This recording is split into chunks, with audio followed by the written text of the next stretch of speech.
আমরা যেমনটা ভাবি তেমনটা সবসময় আমাদের সাথে হয় না, বা বলা ভালো, ভালো কিছু শুরু করলে সবসময় কোনো না কোনো বাধার সম্মুখীন আমাদের হতেই হয়। আমার সাথে এই জিনিসটা নতুন না, প্রতিবারই দেখেছি যখনই কিছু ভালো কিছু শুরু করতে যায় তখনই কোনো না কোনো দিক দিয়ে বাধা চলে আসে। এবারও সেটার আর অন্যথা হয়নি। হে এভরিওয়ান, কেমন আছো তোমরা? আশা করি সবাই খুব ভালো আছো। আমার চ্যানেলের আরেকটা নতুন ব্লগে তোমাদের জানাই অনেক ওয়েলকাম।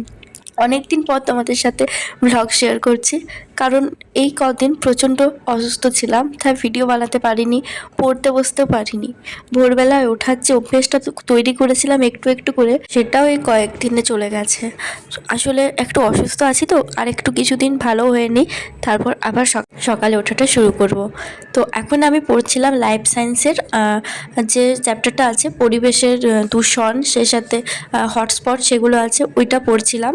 নাইট্রোজেন চক্র দূষণ ওটা হয়ে গেছে, লাস্টের জীববৈচিত্র্যর পার্টটা বাকি ছিল, সেটা করলেই সে চ্যাপ্টারটা পুরোটা শেষ হয়ে যেত। তাই ভাবলাম যখন সময় আছে তখন সেটা করে নিই। আমি এখন প্রতিটা চ্যাপ্টার এভাবে করি, ফার্স্টে টেক্সট বই পড়ি, তারপর লাইভ ক্লাস দেখি, তারপর সেখান থেকে এমসিকিউ সলভ করি। এভাবে আপাতত আমার চলছে। আর লাইফ সায়েন্সে আমার কতদূর পড়া হয়েছে এটা অনেকে কমেন্ট করেছিলে। তো লাইফ সায়েন্সে আমার সেই মতো ঠিক মনে নেই কটা চ্যাপ্টার হয়েছে, বাট অনেকগুলো টপিকই কিন্তু হয়ে গেছে। আর আমার একটা খাতাও প্রায় শেষের পথে, এমসিকিউ সেই সাথে শর্ট নোট বানিয়ে শেষের পথে খাতাটা একটা। আর ফিজিক্যাল সায়েন্সে কিন্তু বেশি হয়নি, ফিজিক্যাল সায়েন্সে মাত্র দুটো চ্যাপ্টার হয়েছে, পরপর দুটো, ক্লাস 9-এর। আসলে ফিজিক্যাল সায়েন্সটা করতে আমার একটু বেশি সময় লাগে, লাইফ সায়েন্সটার তুলনায় বুঝতে আমি ঠিক অতটা পারি না ফিজিক্যাল সায়েন্স, এই কারণে প্রবলেম হয়ে যায়। আর বাকি সাবজেক্টগুলো এখন অতটাও জোর দিয়ে করছি না, সেই কারণে আর বলছি না। আর ইংলিশে একটু বলে রাখি, ভয়েস চেঞ্জ, ন্যারেশন চেঞ্জ, এগুলো প্র্যাকটিসের মধ্যে আছি, যেগুলো আগে করেছিলাম। আর সেই সাথে টেন্সটা একটু করছি লাইভ ক্লাস দেখে। ব্যাস এতটাই আপাতত চলছে।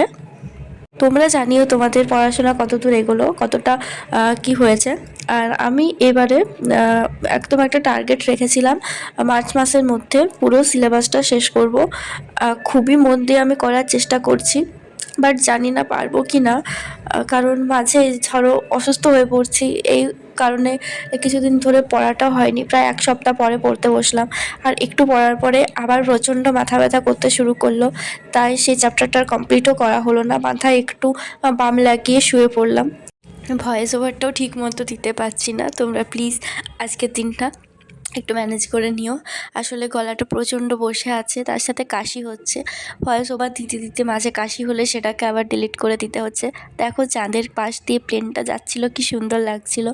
তারপর ভাবলাম একটু যে এক্সারসাইজ করি, কারণ সকালে তো ওঠা হচ্ছে না, তাই বিকেলে একটু এক্সারসাইজ করার চেষ্টা করছি, যতটুকু পাচ্ছি, একদমই বেশি না।